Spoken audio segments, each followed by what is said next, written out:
Continuamos en este recetario y hoy tenemos al doctor Jorge Asjana y son tantas las funciones que usted ha desempeñado que yo no voy a decir que ha sido el ex rector, el ex decano, el ex director, el jefe de servicio de cirugía del Padre Villini, porque evidentemente que entonces voy a tener demasiados títulos y me voy a enredar. Es rector, no, próximo.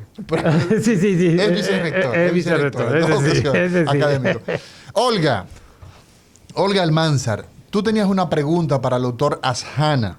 Doctor Jorge Asjana. ¿Cuál es tu pregunta? Así es. Yo soy egresada de la UAS. ¿Tú eres egresada de la UAS? Sí, claro. Yo soy egresada de la UAS.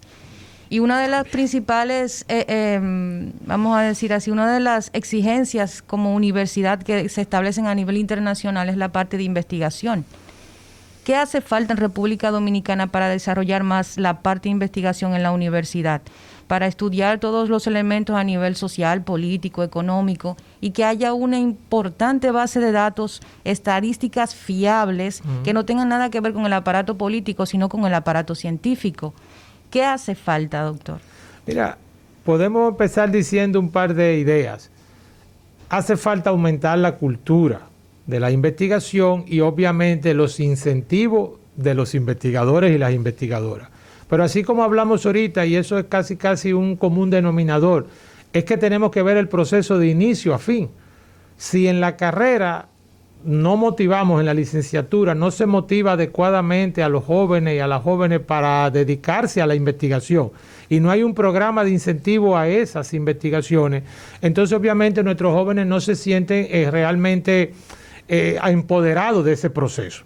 Por ejemplo, las investigaciones más importantes de casi todos los países, incluyendo el nuestro, tienen que responder a los problemas que tú estás planteando. O sea, no podemos hacer investigaciones no pertinentes, no podemos hacer investigaciones que no van a ayudar a producir un conocimiento nuevo que mejore o detenga el empeoramiento de algo. Entonces, nuestra universidad, que es la que más investiga en el país. La UAS es la que más investiga. La que más premios y más proyectos de fondos sí gana en la Universidad Autónoma de Santo Domingo a través de su clúster de investigadores. ¿Escuchaste, Eladio Hernández? Tú que vives acabando con la Universidad Autónoma. Y proyectos muy importantes que puede haber siempre tienen que estar vinculados. Por ejemplo, en Santiago había un problema con una planta de tratamiento de agua. La Facultad de Ingeniería de nuestra Universidad Autónoma de Santo Domingo es que está resolviendo el problema para mejorar las condiciones del agua que está utilizando, ¿verdad?, todo el pueblo de Santiago en ese sentido. Entonces, yo entiendo que el problema nace, y es parte de lo que yo siempre sostengo como gerente, en cuál es el problema que tiene la sociedad. ¿Qué es lo que la sociedad quiere que le resuelvan? ¿Cuál es el problema? Entonces, a partir de ese problema, entonces los investigadores bien incentivados, los investigadores bien capacitados como los que tenemos, con el equipo necesario, que a veces nos falta equipamiento, ¿verdad? Tenemos una pléyade de jóvenes viniendo de Estados Unidos, de Europa, con títulos de doctor, de PhD, pero aquí no encuentran quizás los laboratorios necesarios. Todo eso es un gran proyecto que nuestro señor presidente, ¿verdad?, y todo lo que es la parte educativa e investigativa del país tiene que verlo completo, ¿verdad?, para nosotros poder resolver ese problema. Si nosotros buscando algo sencillo, si hay una carretera de nuestro país donde determinamos a través de una investigación que es la carretera que más accidentes tiene, hay que buscar cuál es el punto del accidente, para hablarte de investigaciones sencillas, ¿verdad?, que parecen, no hay que traerla de la NASA, las investigaciones. Pero el impacto es entonces muy deleterio. Tú investigas cuál es el punto donde se investiga, esto se hace hasta con cámaras, con sensores que no tiene que tener, y tú investigas por qué sucede el accidente ahí. Y puede ser que el accidente sea porque la curva de Peralti, la contrayeron muy cerrada, o no tiene el Peralti, o porque hay una mata que hace una sombra que confunde al conductor, o porque está en una bajada y no tiene algunos reductores. Pero debe haber una explicación, ¿no? Pero debe haber, y esa es la investigación, que no tiene que ser, como te digo, grande. Pero es pertinente. Claro, uno de nuestros principales investigadores ya de una planta consiguió moléculas celulares, moléculas que pueden ser anticancerígenas. Pero ahora falta todo el proceso de elaboración, ¿verdad?, de cómo convertir esa sustancia, Quirico Castillo, que podemos ahora tomar esa sustancia e ir avanzando en los diferentes pasos que tiene que tener todo tipo de sustancias de este nivel para poder convertirla en un medicamento, ¿verdad?, o en la parte de un medicamento oncológico. Doctor Jorge Ashana, el tema del trauma, por ejemplo. La República Dominicana es uno de los países que tiene estadísticas que son espantosas. Por ejemplo, se ha publicado a través de organismos internacionales que nuestro país es el país más peligroso para viajar en tránsito. Hemos tenido en liderazgo funesto en las Américas de ser el país que tiene más muertes por 100.000 habitantes. El trauma ligado al accidente de tránsito específicamente. Claro. ¿Cuál es el papel del cirujano en esa epidemia, en esa pandemia a escala global como son los accidentes de tránsito? El papel del cirujano. El papel del cirujano está dentro de una cadena, ¿verdad? Dentro de una serie de pasos que hay que dar, donde no nos corresponde el primer paso a los cirujanos. El primer paso, ustedes saben, y la mayoría de los que nos están escuchando y viendo, o sea, el primer paso es la prevención. Nosotros debemos tener carreteras seguras, debemos tener conductores, ¿verdad?, que respeten las señales de tránsito, debemos usar el cinturón de seguridad, los que andan en motores y en vehículos de 2 ruedas deben tener sus cascos, su protección. O sea, hay un capítulo que se llama prevención. Entonces eso es fundamental. Los cirujanos participamos en la prevención, ¿verdad?, en programas como este, que tú y yo estamos acá, ¿verdad?, que estamos trabajando otros programas, pero es prevención. Tienen que respetar las señales de tránsito. Porque se establecen porque han demostrado que vulnerarlas nos expone, ¿no? Así es. Si un motorista debe estar en el carril de la derecha y anda en el de la izquierda, ya está en un problema, porque por ahí andan los vehículos de alta velocidad, aunque en nuestro país la alta velocidad por la derecha, por la izquierda van los más lentitos, yo no sé por qué, pero los lentitos cogen la izquierda y los rápidos van por la derecha. Entonces hay un segundo nivel dentro de lo que es el trauma, que es la atención en el lugar del trauma. Que eso está fuera del hospital. Pre-hospital. Eso es la atención antes de llegar al hospital, tanto en el nivel del accidente como en el traslado desde el accidente al hospital. Exacto. Eso es medicina prehospitalaria. Eso es medicina prehospitalaria. Tenemos el 911, se está invirtiendo mucho en la capacitación de todas estas personas, también de los cuerpos policiales, que son los que a veces... ¿Y la currícula, doctor, de las universidades con el tema prehospitalario? Nosotros tenemos un nivel, la Universidad Autónoma de Santo Domingo tiene un técnico superior, precisamente en atención prehospitalaria, 911, todo lo que tiene que ver con ese segundo. Formando personal humano para las asistencias a esas ambulancias. Claro, es que el personal humano que recibe o que está en el momento del accidente y traslada tiene que tener una serie de capacidades, de competencia para poder garantizar e ir conectando con el hospital donde él va a llevar al paciente de qué es lo que lleva. ¿Cuáles son las características? Hay trauma craneofacial, es una herida de bala, es un accidente cerebrovascular. Exacto, un accidente de tránsito que salió fuera del vehículo o que quedó atrapado en el vehículo. Entonces él va explicando signos vitales, ¿verdad? Condición del paciente. Canalizar ese paciente. Canalizar. Caso. Hay que mantenerlo siempre, como dice un cirujano de trauma, lo que hay que mantenerlo es respirando y calientito. Respirando y calientito. Sí, y no encharcarlo con mucho líquido en lo que llega al hospital. Pero bueno, esa competencia la corresponden a ese grupo. Exacto, entonces la parte preventiva, la parte prehospitalaria, claro. El segundo nivel y entonces el tercer nivel. Ya va a llegar al hospital. ¿Quién es el encargado, el jefe, el líder del tema trauma ya en el hospital? Inicialmente, no solamente del trauma, sino de la emergencia, son nuestros emergenciólogos. Emergenciólogos, que ya tenemos muchos en nuestro país. Que están bien formados. Hay varias escuelas donde forman emergenciólogos y emergenciólogas en este país, y ellos son los que van a estar en el lugar, en la emergencia. Ahora, siempre, doctor, para mí es difícil hablar de emergenciología y no mencionar al doctor Tito Suero, así mismo, padre de la emergenciología. En la pionero de la emergenciología en este país. Cabal, honesto, buen amigo, buen profesor. Gran ortopeda. Gran ortopeda. Formado y traumatólogo. Fuera de nuestro país en posgrado, pero es hijo de la Universidad Autónoma de Santo Domingo. No debería decirlo en el programa, pero él fue profesor mío. Fue profesor mío, pero era muy joven, acababa de llegar,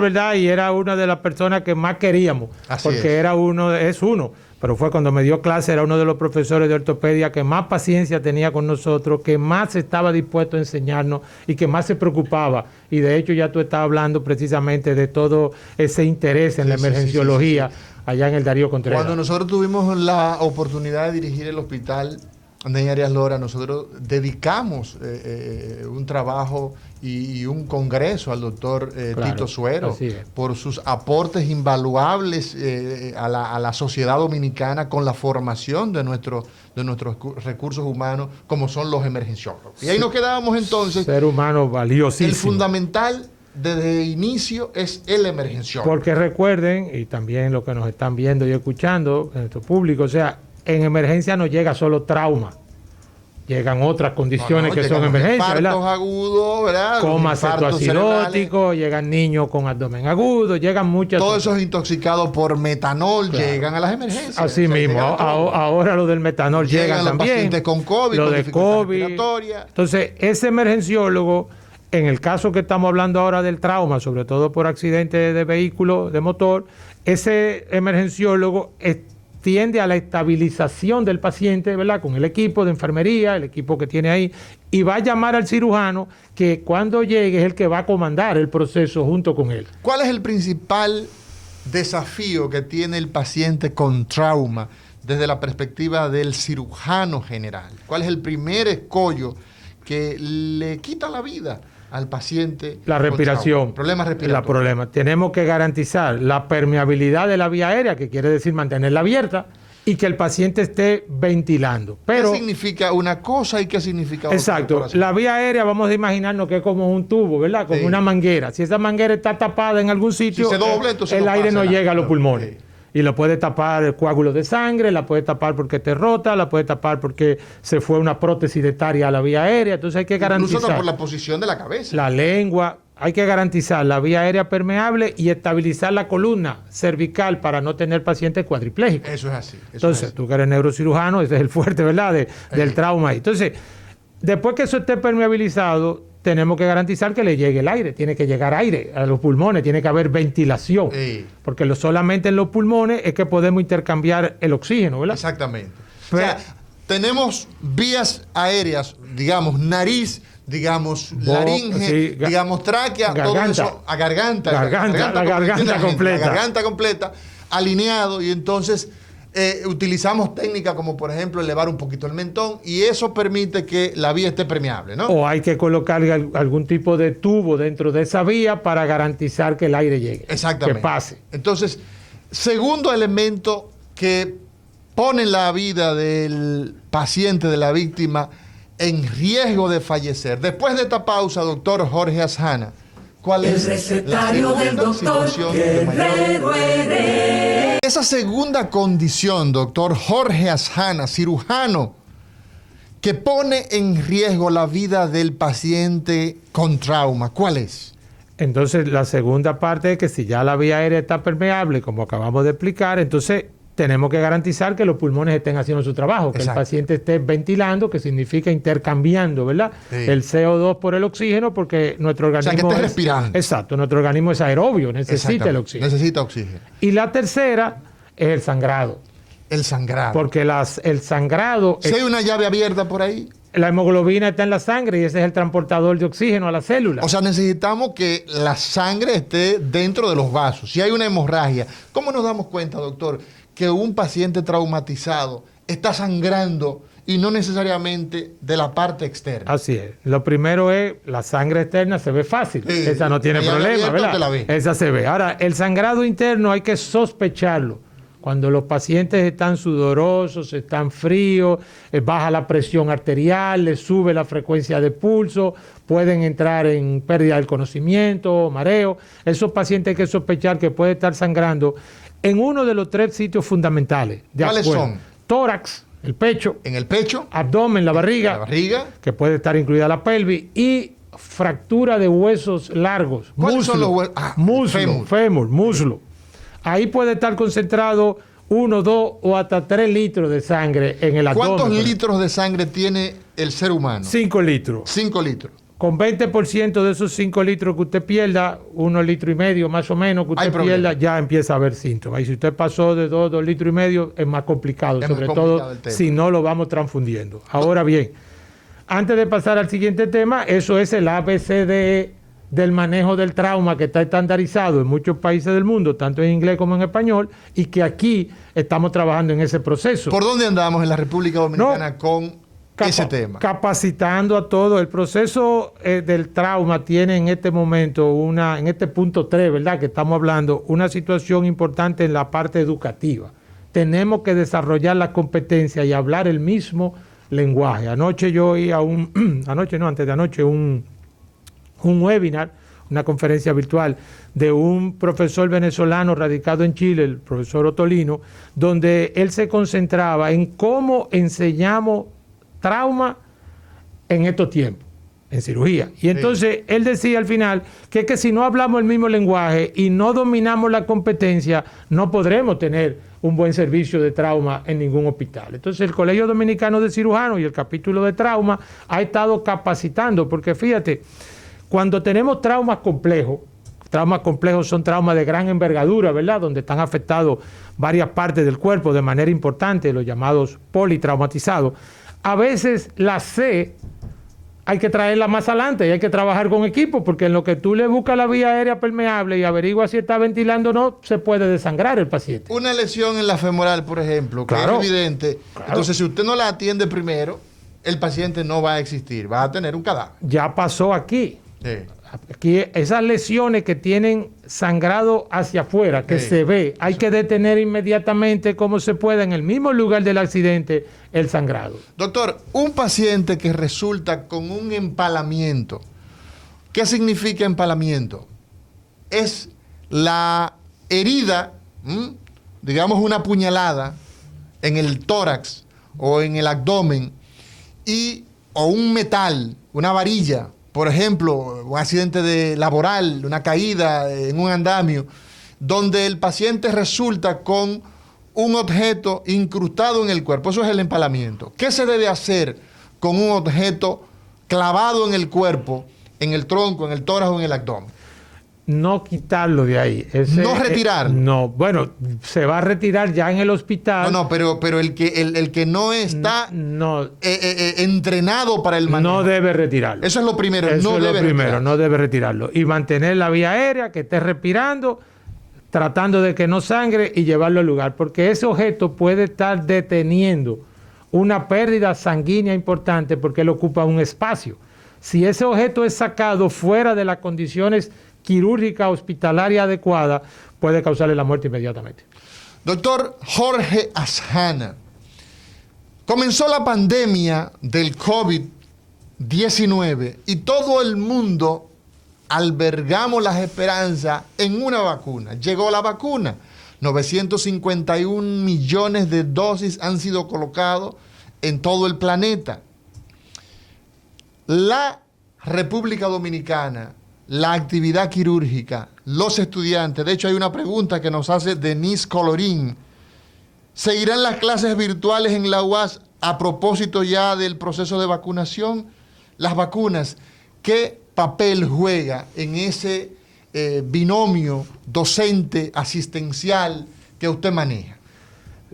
Bueno, gracias al avance de la ciencia y como hablábamos hace un momentito contigo y con Olga, se ha logrado producir la vacuna en un tiempo exageradamente rápido con relación a otras vacunas por la experiencia que ya había de otros virus similares y parecidos a este, y hemos logrado disponer, gracias a esos investigadores y ese gran avance de la ciencia, de varias vacunas. Nuestro país, tanto el señor presidente como todo el equipo del Gabinete de Salud han hecho todos los esfuerzos necesarios económicos y de pronunciamiento para garantizar que el pueblo dominicano tenga vacuna. Bueno, Biden acaba de decir en el discurso que acaba de dar ante el Congreso, vamos todos a vacunarnos. Claro. Acaba de decir el presidente Biden en este momento.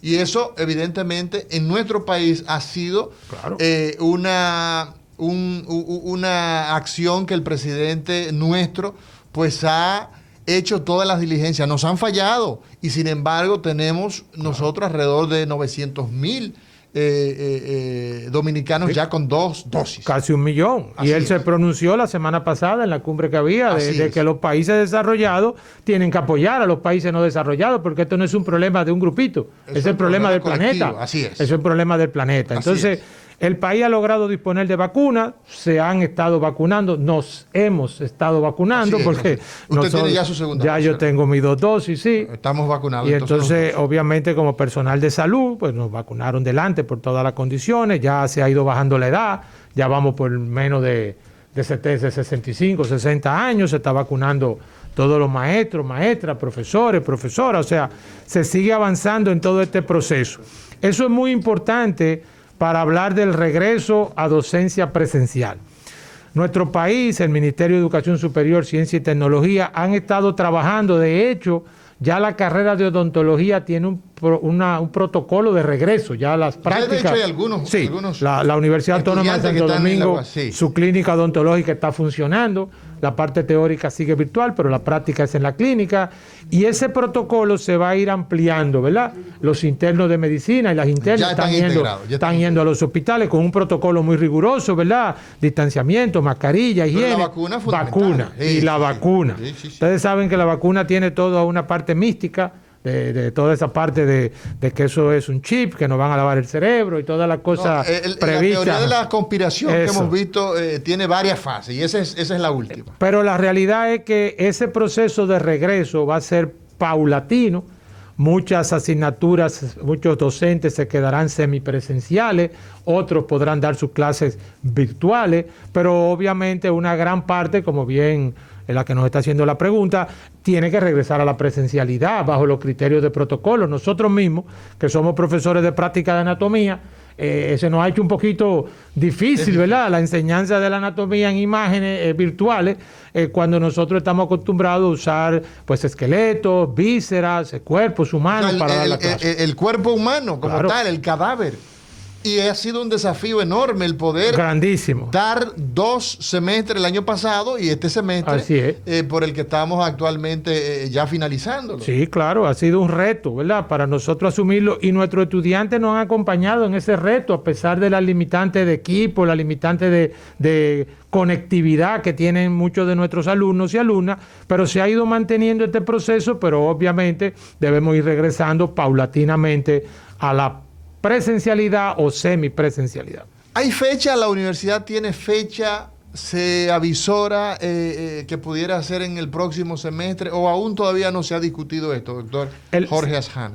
Como ya le comenté, en odontología ya se empezó. Sí, en una parte de medicina ya empezó. Ahora, el resto, la Comisión de Asuntos Docentes, que preside el vicerrector docente de nuestra universidad, está preparando la propuesta para ser ventilada en el Consejo Universitario de cuáles regresarían y cómo se regresaría. Yo creo que en la próxima semana, usted sabe que nuestro semestre siguiente abre en el mes de agosto, finales de agosto, y es importante porque en estos momentos nosotros tenemos alumnos hasta en Estados Unidos y en Europa. Sí, hay gente que está en sus campos, y yo creo, doctor, claro, usted decía algo muy noble, y es que la colaboración de nuestros estudiantes ha sido pues decisivo, porque esta modalidad educativa depende de ellos, claro, esencialmente. Es de mucha madurez que hay que tener. Hay que hacer hay una parte de autoestudio muy grande. Así es.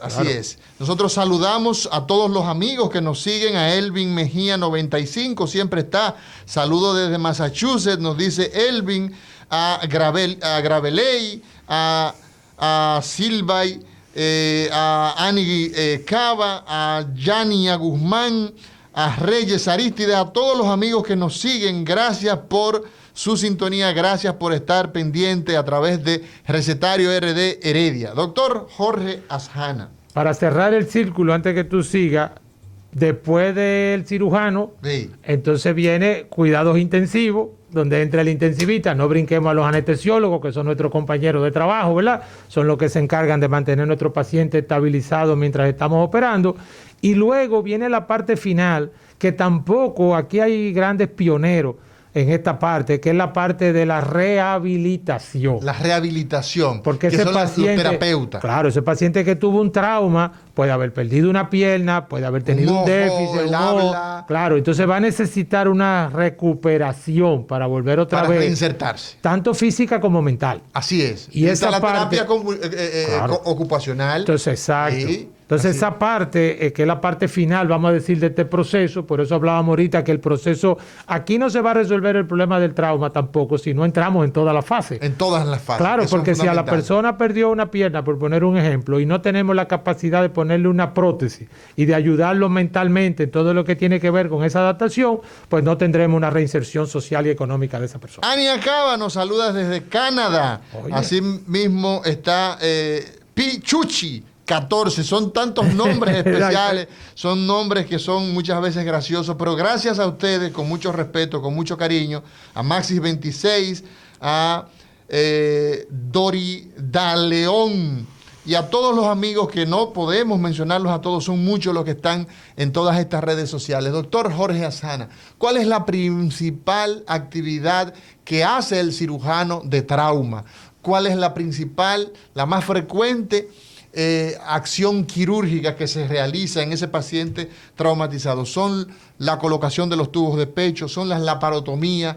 ¿Cuál es la principal acción? Tú acabas de mencionar dos de las que más nosotros trabajamos, porque todo el trauma torácico, O sea, en el pecho. ¿sí? Parte de la solución o por lo menos del abordaje para poder ese pulmón se expanda es la colocación de los tubos Porque de pecho. cuando se produce el trauma, pues entonces, ¿qué puede estar ocurriendo en esa cavidad donde están los pulmones, donde está el corazón? Que las costillas, sobre todo, ¿verdad? Que tenemos 12 de cada lado, Con 24, tanto los varones como las hembras. los hombres y las mujeres, los hombres igual. también tenemos. La que nos quitaron, no la devolvieron. No la devolvieron. O sea que tenemos también 12 de cada lado. Presumo que usted es cristiano, doctor. Claro que sí. Las costillas pueden romper la membrana que Es envuelve importante que también el los licenciado pulmones. Eladio Hernández escuche eso, que nuestra costilla que el Señor tomó para hacer nuestra compañera no la devolvió. No la volvieron a poner, claro, exacto. claro. O sea, Es el único trasplante perfecto que ha tenido la historia.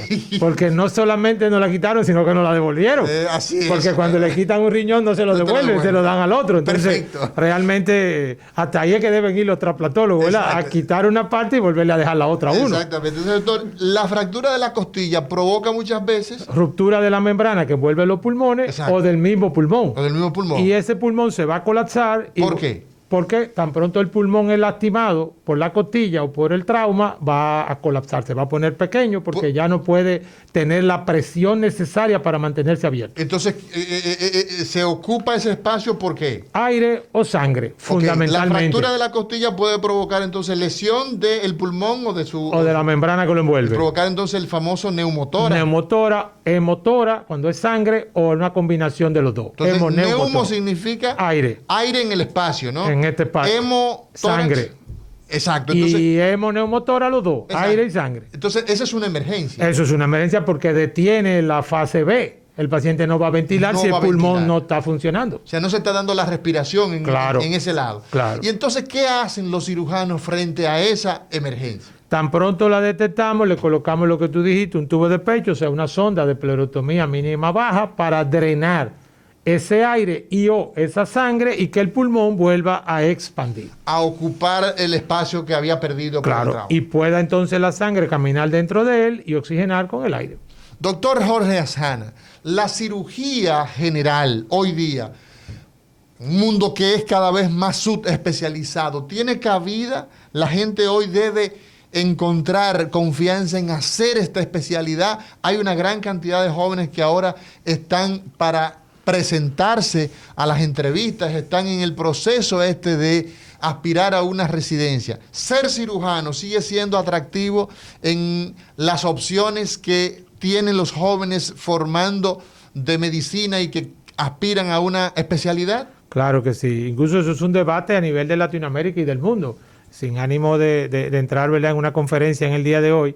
Pero hay dos puntos que son clave en eso que tú planteas. Primero, la cirugía es el tronco común de todas las especialidades quirúrgicas. Así es. Tú hiciste 1 o 2 Así es. años de cirugía para ser neurocirujano. Así es, así es. Los cirujanos plásticos hacen ahora de 2 a 4 años de cirugía para ser cirujano plástico. Así es. Igual pasa con los urólogos, los ortopedos. O sea, el tronco común para la cirugía son las bases de la cirugía general. Como trampolín, ¿verdad?, es fundamental, pero como especialidad, Entonces ahí voy a la segunda parte. Como especialidad, juega un papel importante, sobre todo en los países como los nuestros, los países latinoamericanos, porque en muchos lugares no tenemos subespecialistas. Probablemente tú, en el interior del país, exceptuando quizás Santiago, San Francisco y quizás La Romana, o ahora mismo Bávaro, tú no vas a conseguir.